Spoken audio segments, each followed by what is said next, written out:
Hello and welcome to National Herald, Navjeevan and Qawmi Awaaz. I'm Rukmini Sen and I'm joined by a very special guest today, Mr. Ashok Kumar Pandey, who is the writer of, among many other books, he's the writer of उसने गांधी को क्यों मारा. अशोक जी, आपका बहुत बहुत स्वागत है. और आज का दिन 2 अक्टूबर गांधी जी का बर्थडे है. उसको हम सेलिब्रेट भी कर रहे हैं और उनको थोड़ा सा समझने की कोशिश भी करते हैं, क्योंकि गांधी जी में इंटरेस्ट सभी को है, चाहे वो थोड़ा गुस्से के थ्रू हो या प्यार के थ्रू हो. तो हम लोग दोनों की बातें करेंगे. आपकी किताब है उसने गांधी को क्यों मारा. थोड़ा बताइए, क्योंकि इसके बारे में बहुत तरह का प्रोपेगेंडा है, बहुत तरह की सोच है. क्या गांधी जी ने जो आखिरी अनशन है, जिसके बारे में बहुत बातचीत होती है, आखिरी अनशन और 55 करोड़ का सच, जैसे इस पे बात होती है, क्या सच है? क्या नाथूराम गोडसे ने महात्मा गांधी को इस वजह से मारा कि उन्होंने ये अनशन किया और 55 करोड़ रुपए दिलवाए पाकिस्तान को? असल में अगर बात इतनी सीधी होती तो फिर किताब की जरूरत ही नहीं थी. फिर तो एक पर्चा लिखकर या 1000-2000 वर्ड्स के आर्टिकल लिखकर इसका मुकाबला किया जा सकता था, इसका जवाब दिया जा सकता था. लोगों ने दिया भी है. उसने गांधी को क्यों मारा लिखते समय मेरे दिमाग में बहुत स्पष्ट था कि गांधी की गोडसे द्वारा की गई हत्या जो थी, जो मर्डर था, वो कोई पर्सन टू पर्सन नहीं था कि एक आदमी दूसरे पे नाराज हुआ और जाके उसे मारा है. ये आजादी की पूरी लड़ाई में आइडिया ऑफ इंडिया को लेकर जो 2 तरह के विचार थे, एक विचार गांधी का, गांधी जिस तरह का हिंदुस्तान बनाना चाहते थे, और एक विचार सावरकर और उनके गैंग का. मैं ये उपयोग इसलिए कर रहा हूं क्योंकि कपूर कमीशन ने अपने रिकमेंडेशंस में फाइनली जो पाया है, अपनी फाइंडिंग्स में जो पाया है, उसमें बहुत क्लियरली कहा है कि गांधी हत्या के लिए सावरकर और उनके गैंग के षड्यंत्र के अलावा कोई और थ्योरी काम ही नहीं करती है. सिर्फ वही थ्योरी है जो उनको सही लगती है.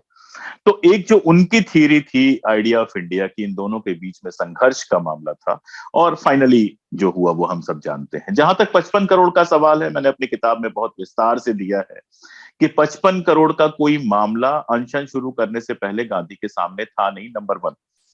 नंबर 2, 55 करोड़ रुपए कोई खैरात नहीं थे.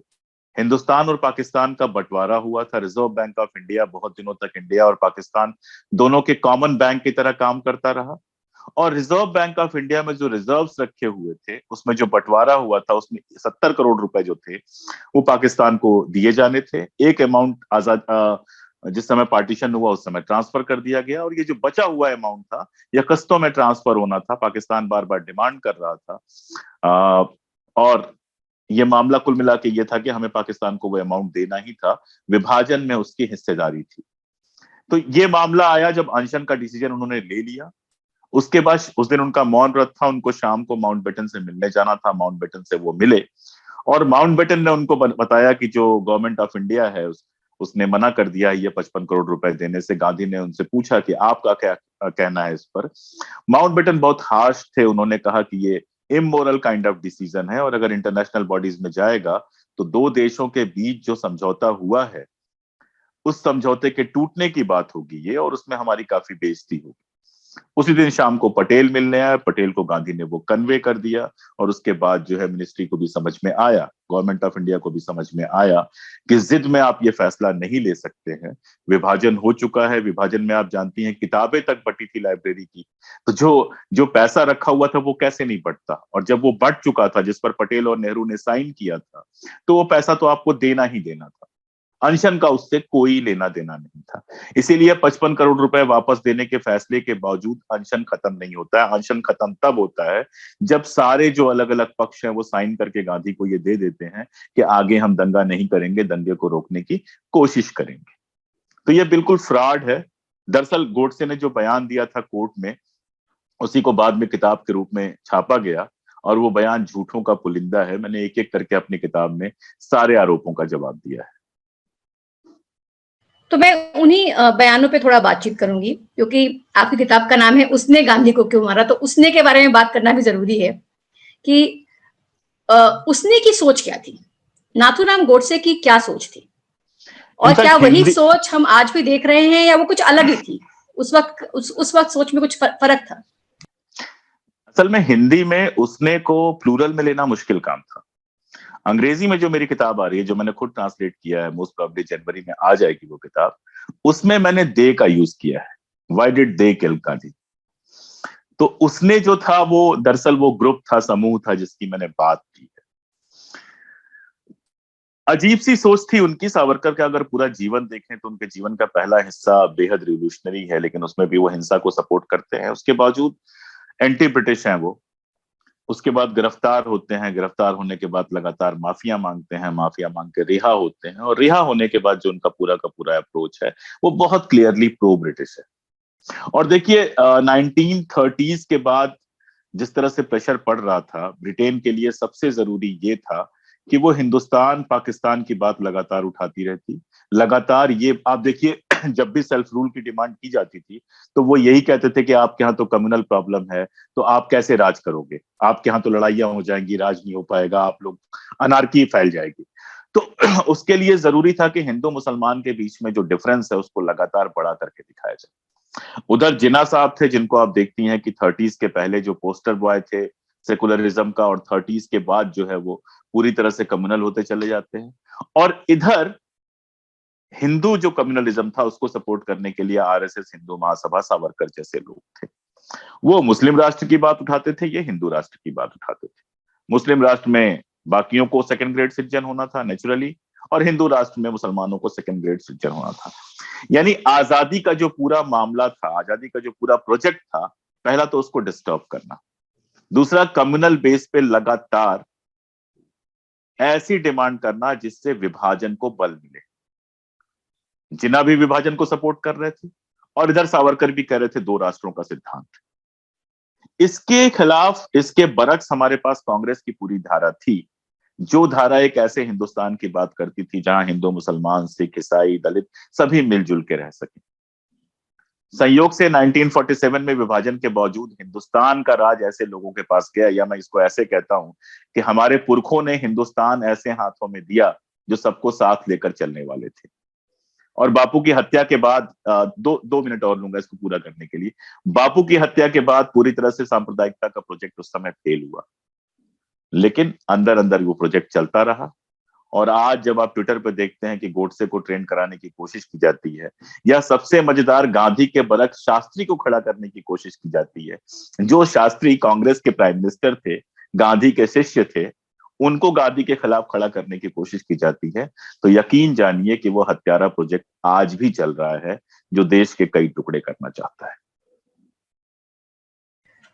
आपने एक इंटरेस्टिंग बात कही, जो बहुत हम लोग बात करते हैं, सुनते हैं, पर उसको थोड़ा फोरफ्रंट में ला करके हम इस पे थोड़ी सी बातचीत कर सकते हैं कि सावरकर ने पहली बार ये हिंदू राष्ट्र की बात करना शुरू किया, पर विभाजन का जो नाथूराम गोडसे ने भी अपने बयान में कहा कि विभाजन जो है वो गांधी की वजह से हुआ। अब इस पे सत्य क्या है फिर? नाथूराम गोडसे सत्य कह रहे हैं, या नाथूराम गोडसे के बारे में लिखते हुए कई लोगों ने लिखा है कि वो आदतन अपराधी था और झूठ बोलना उसके जीन में था, आप कह लीजिए। तो वो सच तो खैर बोल ही नहीं सकता था। लेकिन छोड़ दीजिए नाथूराम गोडसे को। विभाजन क्यों होता है, मैं अक्सर ये सवाल करता हूं। घरों में बंटवारा क्यों होता है, दो भाइयों के बीच बंटवारा क्यों होता है? जब दो भाइयों को ये लगने लगता है कि वो साथ में नहीं रह सकते, ऐसा माहौल बन जाए कि रोज दोनों भाई आपस में लड़ते हों, एक दूसरे का गला काटते हों, एक दूसरे का सर फोड़ते हों, तो साथ नहीं रह सकते। हिंदुस्तान में ये दो भाई जो थे, अगर हिंदुस्तान को एक घर मान लें, तो हिंदू और मुसलमान थे।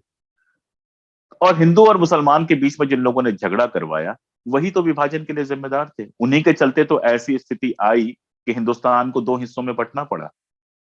जब सावरकर एक तरफ कहेंगे कि दो राष्ट्रों का सिद्धांत है, अरे हिंदू और मुसलमान दो राष्ट्र हैं, जिन्ना एक तरफ कहेंगे हिंदू और मुसलमान दो राष्ट्र हैं, और आप जिम्मेदार उस गांधी को ठहरा देंगे जो कहता है कि, जो लगातार कहते हैं कि हिंदू और मुसलमान साथ मिलकर रहने चाहिए। डॉक्टर अंबेडकर ने एक बड़ी मजेदार बात कही है। डॉक्टर अंबेडकर लिखते हैं कि यह आश्चर्यजनक लगता है कि दो राष्ट्रों के सिद्धांत के मामले में जिन्ना और सावरकर में कोई फर्क नहीं।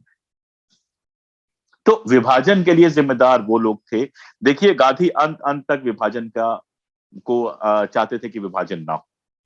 आप ये भी जानती हैं कांग्रेस मुस्लिम लीग की जो मिलीजुली सरकार बनी थी, उसके अनुभव के बाद पटेल और नेहरू के समझ में आ गया था कि एक साथ चला नहीं जा सकता है। पटेल का एक बयान है और बहुत इंपॉर्टेंट बयान है, बहुत गौर से पढ़ना चाहिए। पटेल उसमें कहते हैं कि अगर विभाजन नहीं हुआ, हमारे पास दो ही विकल्प हैं, विभाजन या गृह युद्ध। अगर गृह युद्ध हुआ तो वो कब तक चलेगा और कितनी जाने लेगा, इसकी कोई गारंटी नहीं।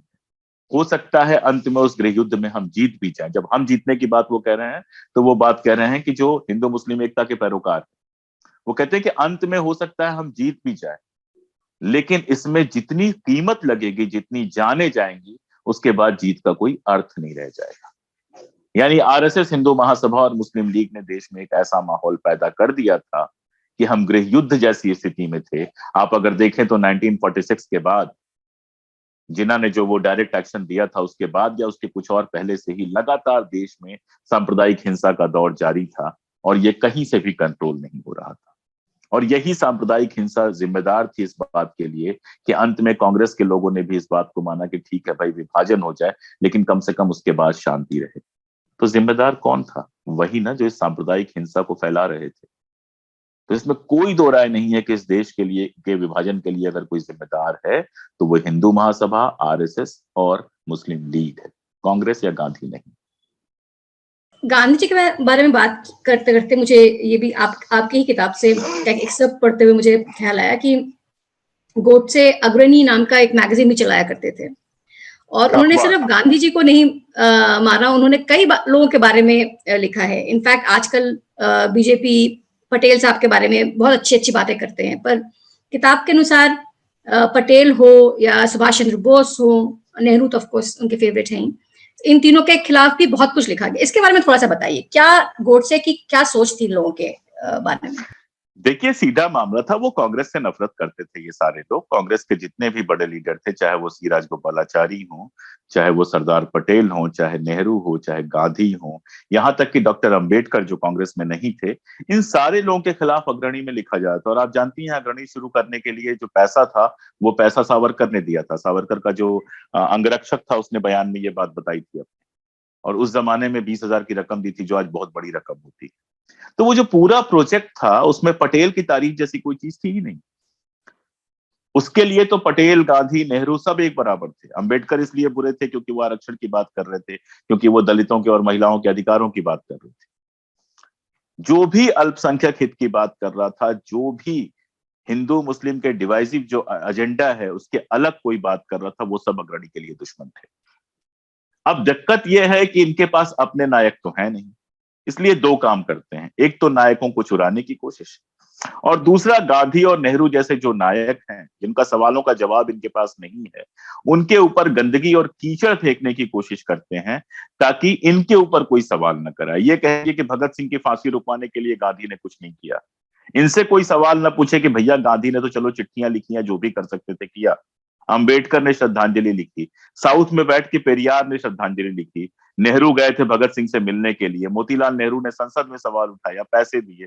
सुभाष चंद्र बोस ने जतिन दास की जब मृत्यु हो जाती है अनशन के बाद, तो उसको कलकत्ता ले जाने की व्यवस्था की। तुम्हारे लोग कहां थे? सावरकर का एक बयान दिखा दो, गोलवरकर का एक बयान दिखा दो, हेडगेवार का एक बयान दिखा दो, मुंजे का एक बयान दिखा दो, तुम्हारे लोग कहां थे? हिंदू महासभा और आरएसएस ने भगत सिंह के पूरे मूवमेंट के दौरान, या उनके फांसी के मुकदमे के दौरान, या मरने के बाद 1947 15 अगस्त 1947 के पहले भगत सिंह के पक्ष में एक बयान दिया हो तो दिखा दो।